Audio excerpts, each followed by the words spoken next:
Wednesday. Happy Wednesday. Dito ako sa elevator kasi bababa ako. Maghanap ako ng luya. Oo, kasi wala kasing lamas yung amo ko. Hindi bumibili ng mga lamas. Ang tawag niya mga lamas. Kasi sa Bisaya, lamas. Hindi siya bumibili ng mga lamas. Pag nagluto ako, bawang, oo, medyo mayroon pa rin kunting bawang. E pag mga sabaw-sabaw, wala man lang kahit man lang kahit man lang ah luya, di ba? Kaya maghanap ako ng luya. So ayan, tahimik ngayon. Ayan, meron na kaming happy life mo.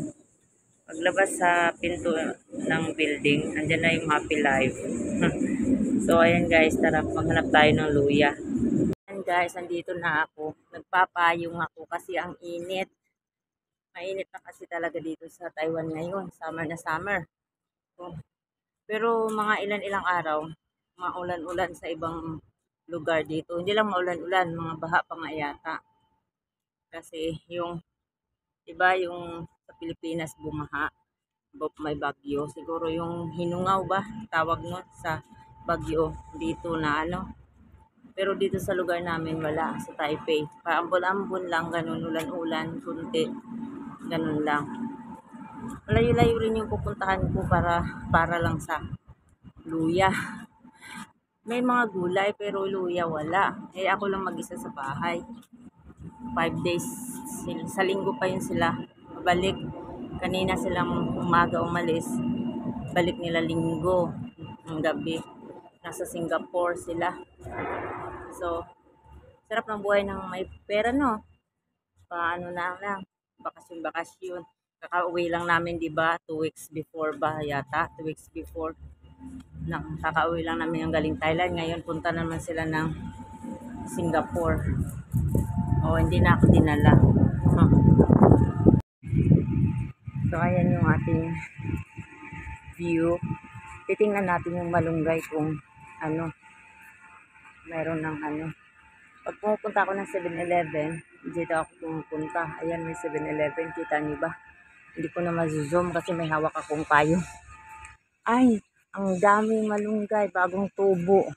Pinutol kasi to. Pinutol to noon eh. Bago kami mag-Thailand. Pinutol. Ayan, ang bilis tumubo oh. Ang taba. Ayan, nagtaba na ha. Dami na naman akong kukuha eh. Kukuha lang ako ng paisa-isa. Bukas kukuha ako. Ngayon hindi ako kukuha kasi nilagang babo. Ay, buto-buto ang lutuin ko. Eh, hindi naman bagay sa malunggay, diba? So, ayan guys. Punta na tayo. Hanap tayo luya. Ayan, dito sa Taiwan, may mga U-bike. Mga nakalagay lang dyan. Kung gusto mong mag-bike, itap mo lang yung card dyan, na, yung tatawag na yuyu card na may lamang pera. Siyempre, luludan mo yun para may laman. Tatap mo lang. Tapos, yun, makakuha ka na yan. Tapos, magamit mo na. Tapos, pagbalik mo, kung saan mo din ibalik, itap mo na lang din uli yung pera mo, ganun. Para bang MRT. Sa MRT, ganun. Itatap lang pag pumasok ka. Pag out mo din, itatap mo lang din. So, ganun. Ganun siya. Yung building na yun. Ay, bayan ang payong ko nasira na. Maguna tayo. Tanggal pala. Yung mag-green. Ayun, green na. Ang bilis. Tamang-tama. Kasi dito tayo tatawid. Kasi pag doon pa sa kabila, malayo ang labaran pabalik. May Vivo pala dyan. Nag-set. Titingin nga ako dyan. Pupunta ako dyan mamaya. Yan ang mga almusal, tanghalian. Yan. Ay, ang init.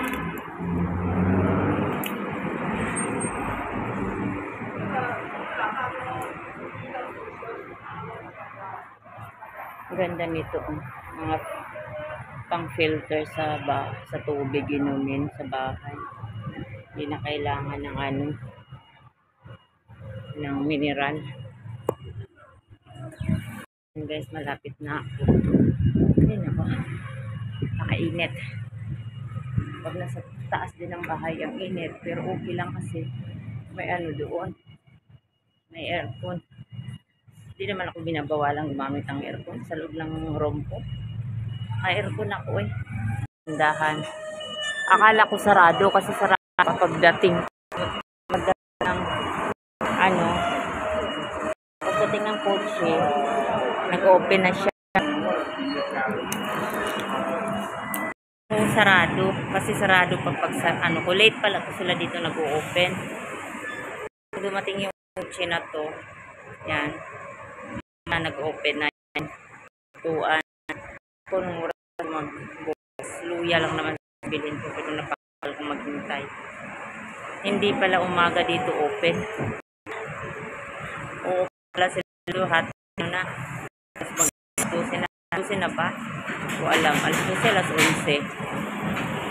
Saka pa mag-open pala dito. Tagal pala. Luya lang naman kailangan ko sana. Ano lang to? Isang pwesto pero malaki.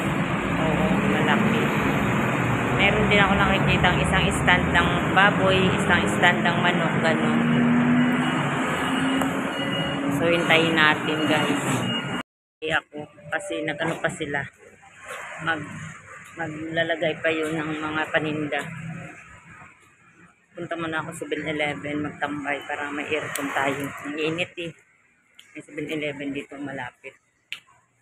Tambay muna ako. Init, grabe. 11. Tingin-tingin kunwari. Hindi naman ako bibili. Wala naman akong bibilhin. Ang init, grabe. Napaka-init.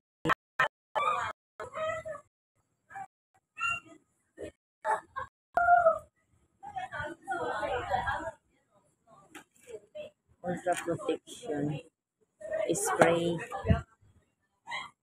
Sunscreen ba? Yung spray. Ano to?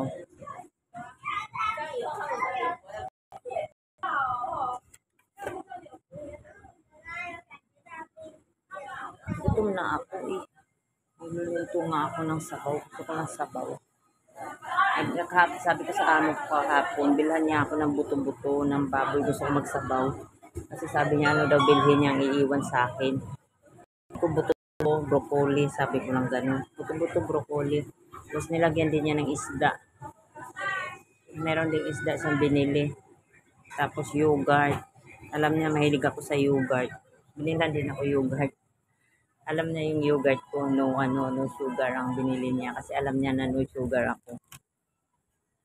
Good, diba? Good. Maraming paninda dito. Ano lang ako, ikot-ikot. Tingnan nyo guys. Natuwang-tuwa ako nakakita ko ng dilis. Yung pala, para naman sa aso ang pagkain na ito. Dilis. Isda, para sa aso pala to. Tuwang-tuwa naman ako, wala ko dilis. Dilis nga to, pero para sa aso. Para sa aso. Pusa or aso? Parang pusa yata, di ko alam. Di ba? Ayan, katabi yung mga pagkain ng para sa aso. Kaya parang, hindi nga para sa tao yan. So, ayan guys, nakabili na ako ng luya. Bumili na ako ng maliit. Halagang 25. Ay, 15 na. 15 lang yata. 15 NT. Bumili lang ako. Kapag namili si madam kasi, makakalimutan ko magsabi din sa kanya. Minsan kasi nahiya din ako magsabi sa mga gusto ko. Kaya,